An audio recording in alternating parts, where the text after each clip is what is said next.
challenge. And so this month is Breast Cancer Awareness Month.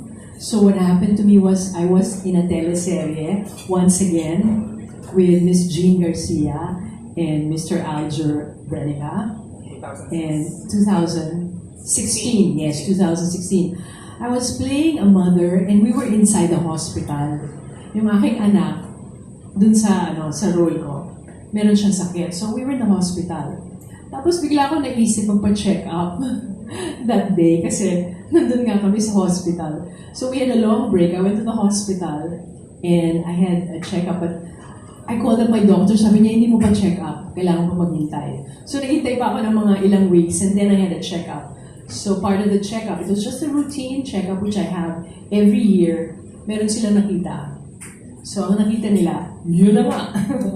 So nakita nila yon. And so I decided that it would be time for me to take a break muna so that I could take care of myself. But the challenge is over. It was over in a few months. It was over in a few months. I didn't have to undergo chemo or anything. It was just my choice to go deeply into self-care. Self-care meaning, sit back, relax muna, and enjoy what you should be enjoying. So that's what I did. So you went abroad po, or I went abroad. I stayed here. I also live in Tagaytay part-time. So I do a lot of gardening and a lot of...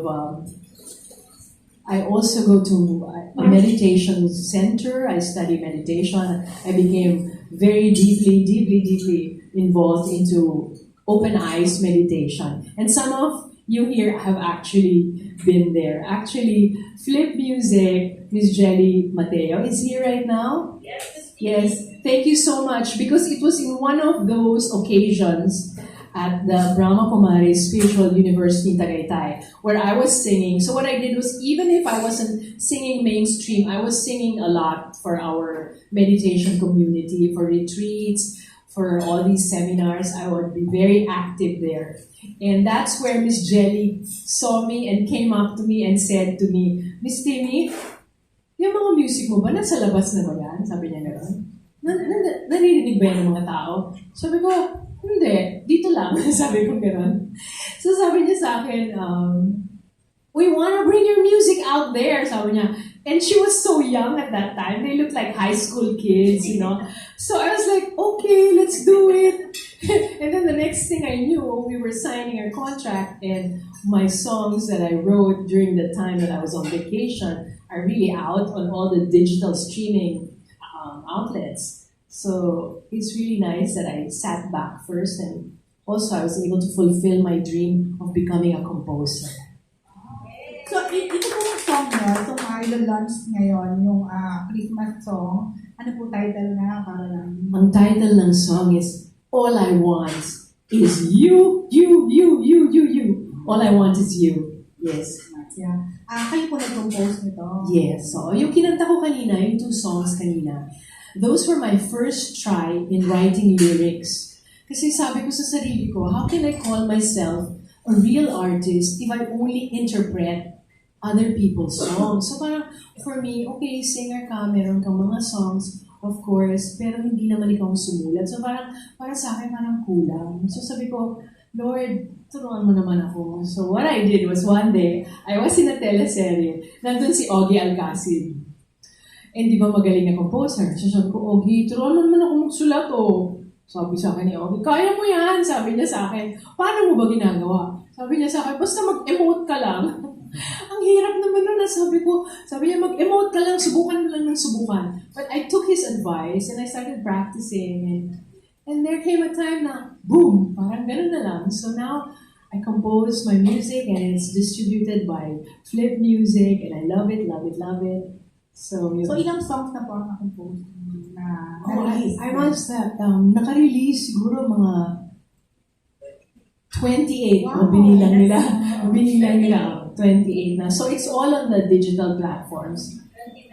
29 na itong 29 na ito. And then another thing is, tuloy-tuloy yung mga sinasabi. Another thing is, one time, I was in a restaurant and Mr. Jose Marichan was there.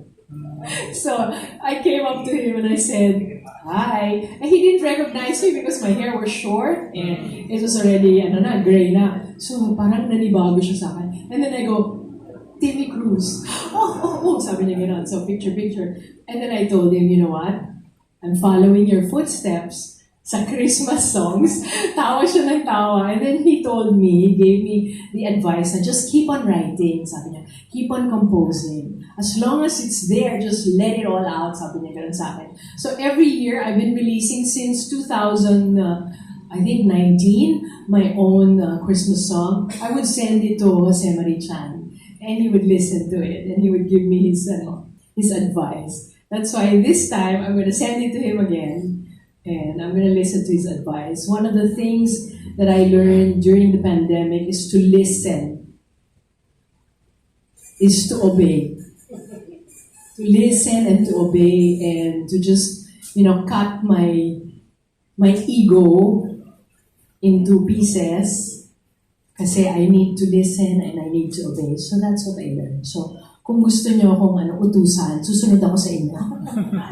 Okay. Sorry po. Actually, yung mga kapatid ko, ang kukulit.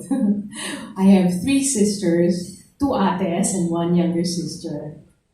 It's always the topic, when they see me, kumusta ka na, ganyan. And then it goes to, hindi ka na babalik sa showbiz, ano ba yan? Tagal naman, And then I keep telling them, it's gonna happen at the right time. But for me, actually, I was already in my comfort zone because I take care of a lot of things for my family. I have such big business responsibilities. So, ang hirap talaga, pagsabayin.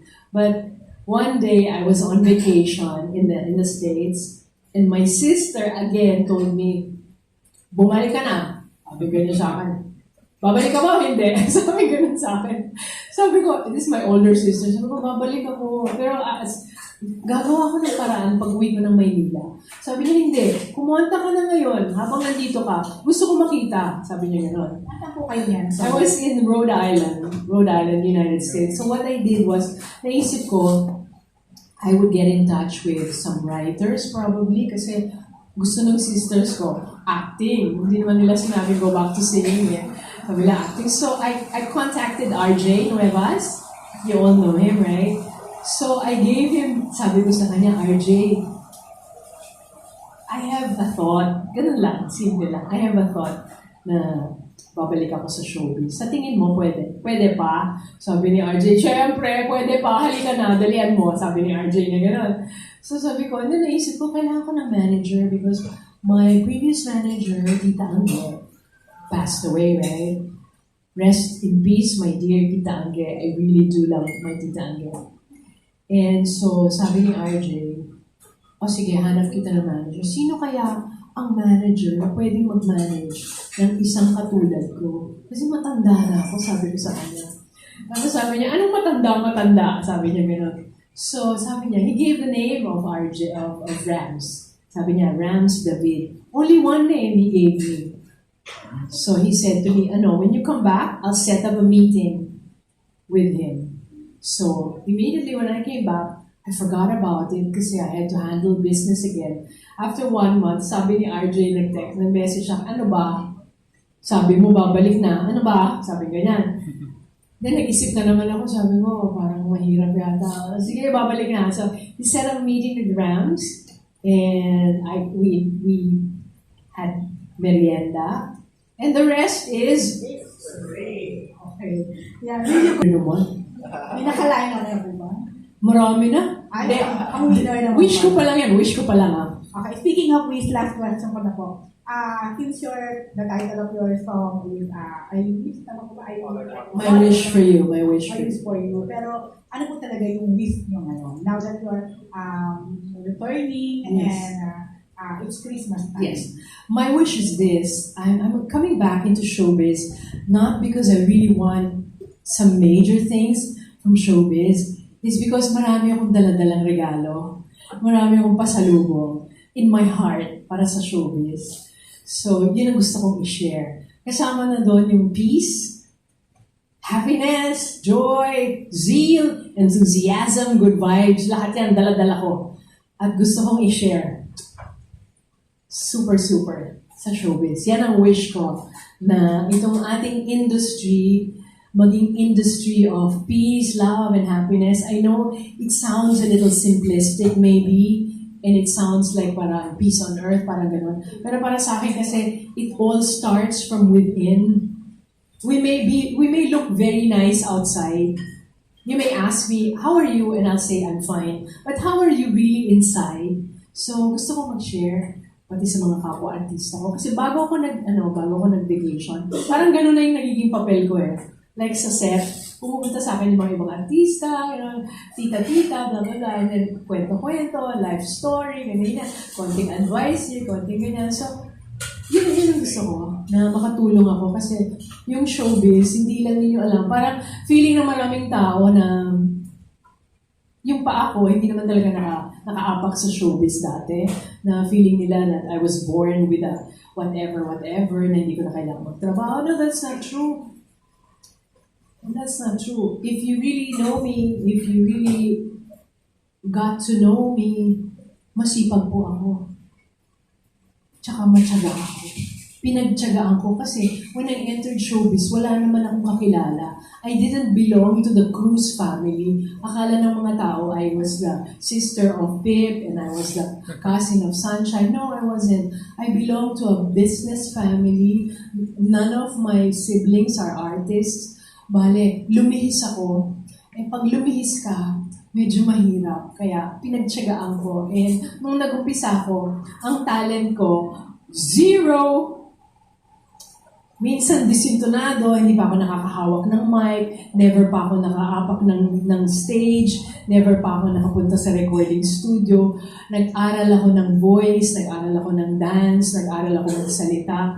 Pero dahil siguro sabi ni Lord, sige na nga, bibigay ko na nga sa'yo. So what happened was, all of these talents that I wish that I have, they all emerged. They all emerged. So now, when I was in the United States, thinking of coming back to showbiz, sabi ko kay Lord, nung nag-umpisa ako, siguro meron akong konting talent sa singing, pero right now, I face you right now. And what I have done with that talent is, I have taken care of it. My voice, I have taken care of it physically also. And then I learned how to write. I learned how to write lyrics. I learned how to compose melodies. I learned how to dance. I couldn't dance. 5, 6, 7, 8. Oops, hindi magawa. Pero ngayon, I can dance. And I can write. And many more. Thank you so much po.